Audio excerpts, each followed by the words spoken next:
शेतकऱ्यांची फसवणूक करण्या फडणवीस सरकारचं करायचं का?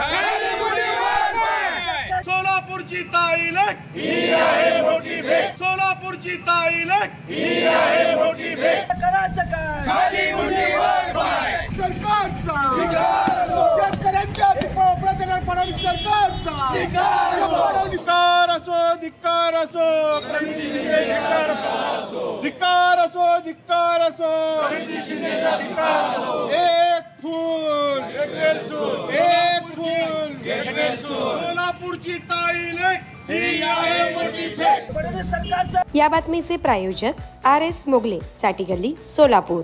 महाराष्ट्राचे मुख्यमंत्री काल सोलापूर दौऱ्यावर आले होते आणि त्यांनी काल अनोख्याने आमच्या खासदारांबद्दल उद्गार काढला की या ठिकाणी इथल्या नेत्या विरोधी पक्षातल्या नेत्या म्हणतात की सरकारमुळे पूर आला आणि त्यांना गेट वेल सून म्हणून त्यांना फुल देण्यात यावं असं त्यांच्या कार्यकर्त्यांनी त्यांनी आवाहन केलं. परंतु महाराष्ट्राचे एक सुसंस्कृत आणि अभ्यासू व्यक्तिमत्व स्वतःला त्यांनी म्हणून घेतात.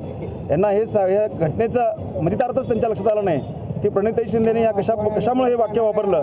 याचं कारण एकच होतं की हे करण्यामागं, कारण की आपल्याला माहीत आहे की सरकार तोकडं पडलं आहे आणि सरकारचे लिमिटेशन, सरकारच्या मर्यादा ह्या पुरामुळे बाहेर पडल्या आणि सरकारने कोणत्याही प्रकारचं ठोस उपाययोजना या ठिकाणी न केल्यामुळं ह्या सरकार निर्मित पूर होता ह्याचं आमच्या खासदारताईंना म्हणत होतं. परंतु देवेंद्र फडणवीसांना कायमची सवय आहे ते स्वतःचं अपयश लपवण्यासाठी कायम विरोधकांवर टीका करत जाणं आणि आताच आमच्या अध्यक्षांनी सांगितल्याप्रमाणे मोठ्या घोषणांचा पाऊस देणं. त्यामुळे आज आम्ही शेतकऱ्यांची ती भोपळा दिला, भोपळा, गाजर आणि मिरची या ठिकाणी घेऊन येतोय आणि हे नेहमी म्हणत असतात की विरोधक कन्फ्यूज आहेत. खऱ्या अर्थाने कन्फ्यूज कोण असतील तर देवेंद्र फडणवीस आहेत. कारण की ज्या अजित पवारांना म्हणतात की आम्ही अजित पवारांना सोबत चक्की पीसिंग म्हणतात आणि दुसऱ्या दिवशी त्यांच्यासोबत शपथ घेतात.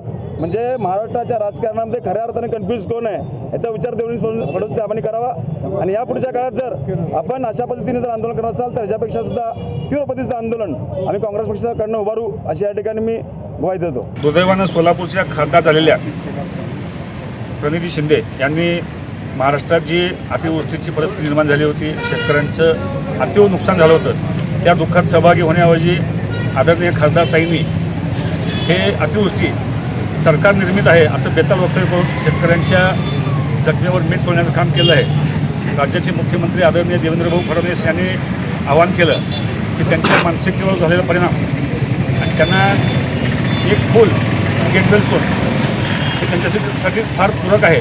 आदरणीय ताईसाहेब, आपण सोलापूर जिल्ह्याच्या खासदार आहात. आपण जिल्ह्यामध्ये, राज्यामध्ये अतिवृष्टीची परिस्थिती असताना आपण आपल्या पक्षांना आपल्याला जी जबाबदारी दिली आहे, बिहारमध्ये जाऊन आपण निवडणुकीची मजा घेतात आणि सोलापूर जिल्ह्यातला शेतकरी सजा भोगतोय. तर आदरणीय ताईसाहेब, आपल्या मानसिकतेत थोडासा बदल करा. आपण देशाचं गृहमंत्रीपद भोगलेले आदरणीय सुशीलकुमार शिंदेसाहेब यांच्या कन्या आहात. त्यांच्या प्रतिमेला खासदार या पदाला शोभल अशा पद्धतीचं वर्तन, वागणूक आपली असावी अशी आमची माफक अपेक्षा होती. पण ताईसाहेब, आपल्या मानसिकतेत काही बदल दिसत नाही. आपण खासदार झाल्यापासून बेताल वक्तव्य करणे आणि कायम मीडियासमोर शंकोरी करणे या पलीकडे आपलं काम दिसत नाही. आदरणीय ताईसाहेब, आपल्याला एका बौद्धिक क्लासची गरज आहे आणि रामभाऊ म्हाळगी प्रबोधिनी आमची ठाणे जिल्ह्यात आहे. आपण त्या ठिकाणी सगळ्या पक्षांच्या कार्यकर्त्यांना, नेत्यांना प्रशिक्षण दिलं जातं. त्यांच्या बौद्धिकमध्ये चांगली सुधारणा होईल याकडे लक्ष दिलं जातं. तर आपण ताईसाहेब एखादा क्लास बौद्धिकचा त्या रामभाऊ म्हाळगीमध्ये जॉईन करावा अशी आपल्याला विनंती आहे. काल खासदार प्रणिती शिंदे यांच्यावर टीका केली. त्यांना आम्हाला एक सांगायचं आहे की खासदार प्रणिती शिंदे यांनी असं म्हटलं होतं की हा पाऊस शासनाच्या ह्याच्या निर्मितीमुळे पडला आहे. कारण असं का बोललं होतं तर त्यांना सांगायचं आहे की आपण जी उपाययोजना पूरग्रस्त आणि अतिवृष्टी झाल्यानंतर जी उपाययोजना राबवला पाहिजे होती ती योजना राबवली नाही. म्हणून आमच्या सोलापूर जिल्हा मोठ्या प्रमाणात पूरग्रस्त भाग आणि अतिवृष्टी मोठ्या प्रमाणे झाली होती. आणि काल आम्हाला सांगायचं आहे, काल विविध घोषणा या देवेंद्र फडणवीस साहेबांनी काल या जिल्ह्यामध्ये करून गेलेल्या आहेत. महिन्यापासून ताई बेताल वक्तव्य करीत आहेत. ऑपरेशन सिंदूर सारख्या गंभीर घटनेला याला त्यांनी म्हणलेला आहे हा एक तमाशा आहे, सैन्याचा तमाशा आहे. ताई या दुर्दैवानं सोलापूरचं प्रतिनिधित्व करत आहेत. त्यांच्या अशा वक्तव्याने आमच्या सोलापूरकरांची मान खाली जात आहे. मोदींच्या जन्मदिवसाला काळा दिवस म्हणतात. सूर्यासारखे नरेंद्र मोदी आहेत, त्यांच्यावर ताई थुंकत आहे आणि ते थुंकी आमच्या सोलापूरकरांवर पडत आहे. मी आता कुठे खासदार की आपला खासदार प्रणितीताई शिंदे आहे हे सांगताना मला लाज वाटत आहे.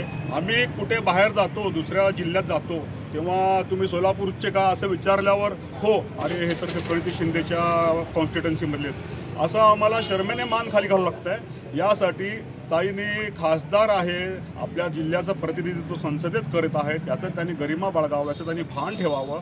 आणि जर त्यांची मानसिकता जर बिघडली असेल तर त्यांना मानसोपचार तज्ज्ञाकडे, आम्ही भारतीय जनता पार्टीचे कार्यकर्ते, आम्ही सोलापूरकर, आमच्या खर्चाने त्यांना त्यांचा मानसोपचार आम्ही करू, ही आम्ही ग्वाही देतो. आणि ताई गेट वेल सून, सोलापूरची लेक ही आहे मोठी फेक, हे सत्य होत आहे. शेळगीतील महेश थोबडे नगरात लॉर्ड्स डेव्हलपर घेऊन येत आहेत शिवयोगी रेसिडेन्सी. वास्तुशास्त्रानुसार गृहनिर्माण आणि राहण्याचं संपूर्ण समाधान. 2 BHK प्रीमियर लक्झरियस फ्लॅट्स. संपर्क Mohan Sachdev. Mobile 7020097987. Nitesh Sachdev. Mobile 8888006692. Builders and developers Lords developers. पत्ता शिवयोगी रेसिडेन्सी, प्लॉट नंबर 4 आणि 5, महेश थोबडे नगर, शेळगी, सोलापूर.